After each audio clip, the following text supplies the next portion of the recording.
Hello everyone, आशा करती हूँ आप सब खुश होंगे, स्वस्थ होंगे। तो अक्सर देखते क्या हैं आजकल कि 10 में से 5% को कब्ज रहती है। कब्ज की शिकायत बहुत ज़्यादा आजकल देखने में आ रही है। तो कब्ज वैसे तो एक सामान्य पाचन समस्या है जिसमें व्यक्ति के को मल त्यागने में कठिनाई होती है, परंतु जब ये लंबे समय तक रह जाए तो इसके बहुत ही दुष्प्रभाव भी शरीर के ऊपर पड़ते हैं। तो इसकी कब्ज के कई कारण हो सकते हैं, जैसे भोजन में फाइबर की कमी, कम पानी पीना। कई बार बहुत ज़्यादा कम पानी पीते हैं, उससे कब्ज रहती है। भोजन की अनियमितता, नियमित रूप से भोजन नहीं करते, कभी सुबह 8 घंटे के बाद करते हैं, कभी हर घंटे के बाद खा रहे हैं कभी, तो इससे भी कब्ज होती है।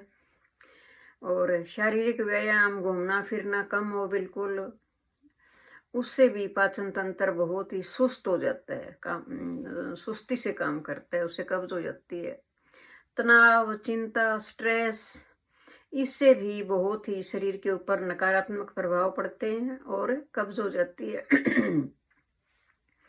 कई बार दूसरी बीमारियों के कारण, जैसे जिस किसी को थायराइड है, डायबिटीज है, या आंतों से जुड़ी कोई भी समस्याएं हैं और दवाइयां बहुत लिए जा रहे हैं, तो दवाइयों से भी बहुत ज़्यादा ड्राइनेस आती है, ड्राई हो जाता है अंदर, क्योंकि दवाइयों के हिसाब से उतना पानी या उतना हम लिक्विड नहीं पीते, तो उससे भी कब्ज होती है।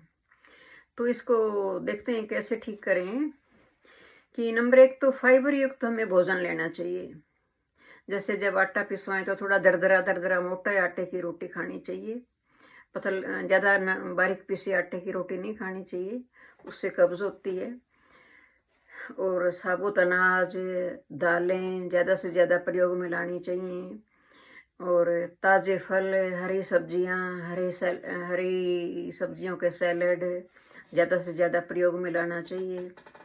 और पानी पर्याप्त मात्रा में पीना चाहिए। जैसे एक स्वस्थ महिला को 6 गिलास और एक स्वस्थ पुरुष को 8 गिलास कम से कम एक दिन में पानी अवश्य ही पीना चाहिए। इससे अगर पर्याप्त मात्रा में हम पानी पिएंगे तो कब्ज नहीं होगी, कब्ज से हम बचे रहेंगे। एक नियमित व्यायाम सुबह शाम भोजन के बाद। जो बहुत ज़्यादा दौड़ भाग या तेज नहीं चल सकते बुजुर्ग या कुछ बीमार व्यक्ति, वो अपना 15-20 मिनट आराम आराम से टहलना जरूर उनको चाहिए। टहल लें, घूम लें, फिर लें, चाहे घर के अंदर ही घूम फिर लें। मतलब खाना खाते ही एकदम बैठे ना, फिर कब्ज की शिकायत कम हो गई। और नियमित समय से ही भोजन करें। जैसे जिस अपने समय समय बना लें भोजन का, इस समय सुबह खाना, इस समय रात को खाना है, तो उसी तरह से तला भुना, जैसे ऐसे भोजन से बचना चाहिए हमें। तले हुए खाने से, जैसे पकोड़े खा लिए कोई, और तली हुई सब्जियां, मसालेदार, मिर्च ज़्यादा, उनसे भी कब्ज होती है। तो कई प्राकृतिक उपाय भी हैं जिनसे कब्ज से बचा जा सकता है, जैसे इसबगोल। इसबगोल को, जिनको कब्ज रहती है, उनको गुनगुने पानी में डालकर खाना चाहिए इसबगोल, या फिर गर्म दूध के अंदर डालकर। गर्म दूध में घी डालकर भी सोते समय पी सकते हैं, अगर आपको ये सूट करता है तो। अगर नहीं सूट करता तो फिर नहीं पिए। और तनाव और स्ट्रेस कम लेना चाहिए। तनाव और स्ट्रेस से भी ज़्यादा कब्ज रहने लगती है। बहुत ज़्यादा दवाइयाँ ले रही हैं तो पानी ज़्यादा मात्रा में और लिक्विड ज़्यादा मात्रा में लेना चाहिए, नहीं तो अंदर ड्राइनेस हो जाती है। और यदि आपका लंबे समय से कब्ज है, लैट्रिन में ब्लड की मात्रा बढ़ी जा रही है, ब्लड आता है, वजन लगातार गिर रहा है, वजन कम हो रहा है, पेट में बहुत ज़्यादा भारीपन रहता है, या कोई और आपको प्रॉब्लम है, तो डॉक्टर को अवश्य ही दिखाना चाहिए।